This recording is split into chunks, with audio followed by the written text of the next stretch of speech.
Hello, and welcome to another episode of Money Ministry. I'm your host, Craig Mack. And today, what we're going to talk about is we're going to talk about the K-shaped economy.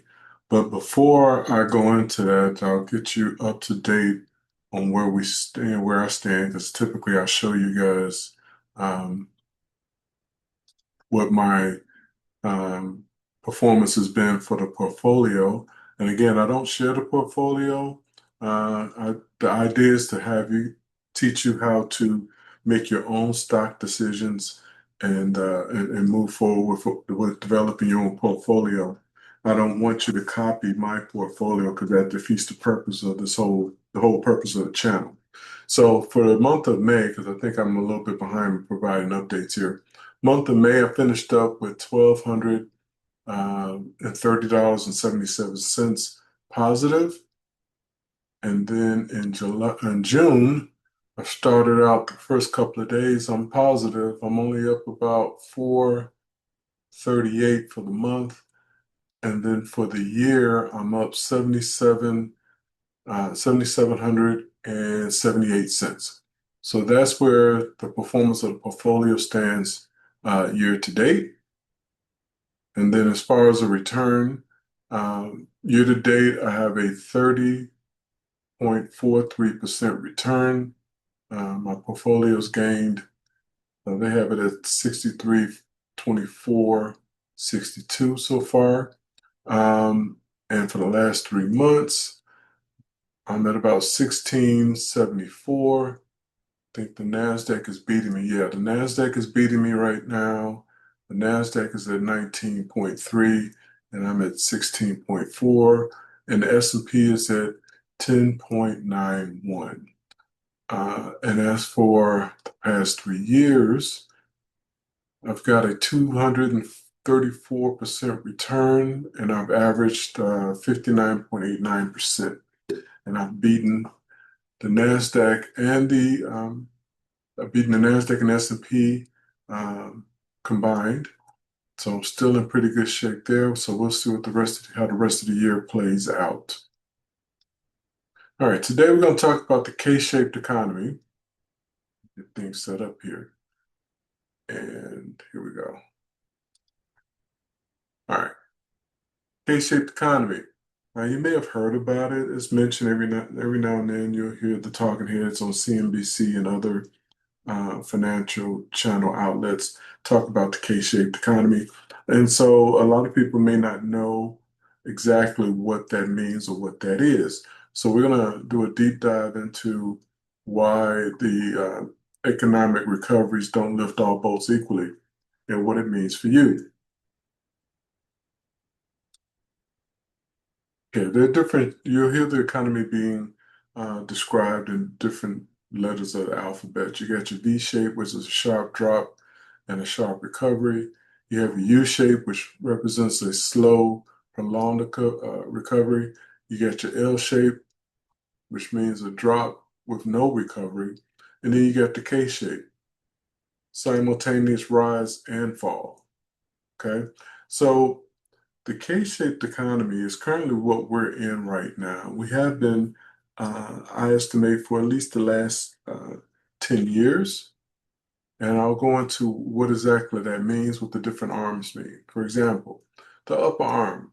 The upper arm of the K-shaped economy represents the wealthier households that gain strength, accumulate assets, and build resilience through every economic cycle. And then the lower arm uh, represents low-income households facing rising costs, stagnant wages, and shrinking opportunity, falling further behind with each passing quarter. And so I think um, we can all agree that given those definitions of the upper arm and the lower arm, that we are indeed in a K-shaped economy. All right, the economy, divergent, divergent fortunes, the same economy, two different, completely different experiences. Who's thriving? Well, the upper arm is right now. They continue to accumulate assets. They have credit strength, and the industry went tech, finance, professional services. They surge. Who's struggling? The lower K. Okay, Carlsberg. Lower income households face inflation in essentials, food, housing, healthcare. As we know, healthcare has been taken away. Inflation continues to rise.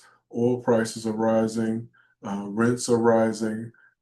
Cost of a home is also rising. Sector disruption, hospitality, retail. People are cutting back. So they're not going to be traveling as much, which means they're not going to be going to hotels. They're not going to be shopping as much. And then opportunity gap. The divide extends between, beyond income. Encompasses access to credit, savings. Your credit scores go down. People are um, borrowing more to try to make ends meet, and so forth. So basically, the K-shaped economy, two different economic realities, same country, same policies, but two different worlds. Two different worlds are taking place simultaneously. Okay?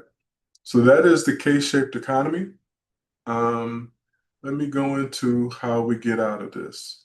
So how do we get out of this? Signs of a wealth gap. There's signs that the wealth gap is widening. Personal savings rate fell to 2.6 in April, down from 5.8 just a year ago. Rising prices and essentials across the board went into that: gas, housing, so forth, including and making it difficult for households to save. More Americans are using their retirement savings or relying on credit to keep up with expenses. Americans are saving less as the everyday cost of living rises and wages struggle to keep up. So, how do we fix it? How do you move from the lower arm to the upper arm? Well, what I am suggesting you do is that you open a brokerage account.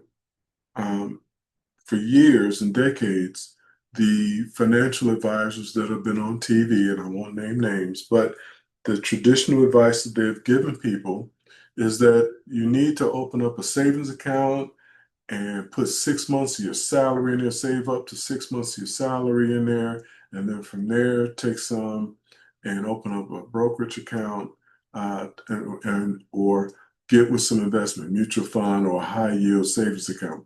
Here's the problem with that. I think that advice has run its course. I think it's stale and outdated. It doesn't adjust to today's economy. Okay.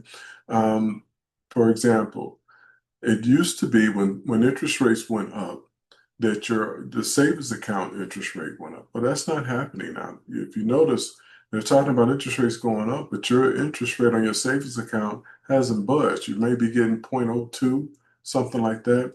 And if you have a high yield savings account, you may be getting what?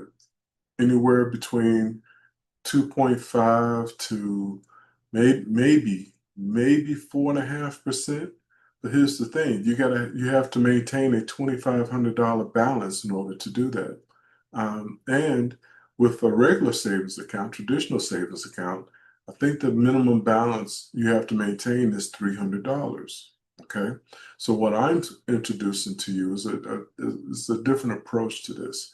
What I'm saying is, and I'm not against savings accounts. I think that you should have a savings account for the uh-ohs that happen in life where you need to get a hold of some quick cash to take care of a situation that may, blindside you unexpectedly. So I'm not saying you do not need a savings account. What I am saying is that I don't think that you need to put 6 months of a salary into that savings account, especially when you're only getting 0.022% on that. Okay.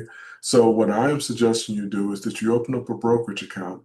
You can go to any, the Schwabs, the Fidelities, the Robinhoods, any one of them, as long as it's free to open the account. Also, you don't have to have a minimum balance as opposed to a regular savings account at the traditional banks. There's no minimum balance. It's free to open and there's no minimum balance. And with the brokerage account, you have the option of being able to buy stocks or index funds so that you can invest your money, because that's basically what the bank is doing with your money in your savings account. They are investing, they are lending it out in the form of credit cards and mortgages. Um, and they're giving you only a small piece of the interest that they've collected on your money. So when the interest rates go up and then the credit card interest rates go up, their profit margin off of the money that for your money that they use to grant those credit lines, their profit margin goes up, but the amount of return on your interest or your investment doesn't. So this way, you kind of eliminate the middleman. This way, you can take control, learn how to invest the money. You can buy my book, okay? You can buy this book here, Get Good at Money, A Beginner's Guide to Investing. It's available on Amazon, okay? Or Barnes & Noble. You can get the book to take your fear out of starting an investment journey. And you can also like and subscribe to Money Ministry here to learn about investing and get investment tips to get yourself going, because things are not going to change through the government. The government is not going to help you. All right. This is something. This is a personal decision that you have to take ownership for yourself. That's why it's called personal income that you're dealing with. It is your personal income. You have to make your own personal decisions for your income. That's what this is all about. You have to learn and get involved in the stock market. And the reason why I'm saying this is because if you are in need of more money, why not go to where the most money is Monday through Friday? It's in the stock market. There's trillions of dollars in there. Okay. It exchanges, from I'm in Central Time. So from 8:30 to 3 o'clock Central Time, trillions of dollars are passing through the stock market. So why not position yourself to try to get a piece of that money? Okay. It's almost like fishing. You're going out, your bait is your investment that you want to make in a stock. Okay. That's your bait. And if that stock works out, uh, now it can develop. All right. And your net to catch the fish or the stock or the money in this case, that is your portfolio that you stitch together. That we walk through in the book how to stitch that together to put together a portfolio in which you can accumulate wealth.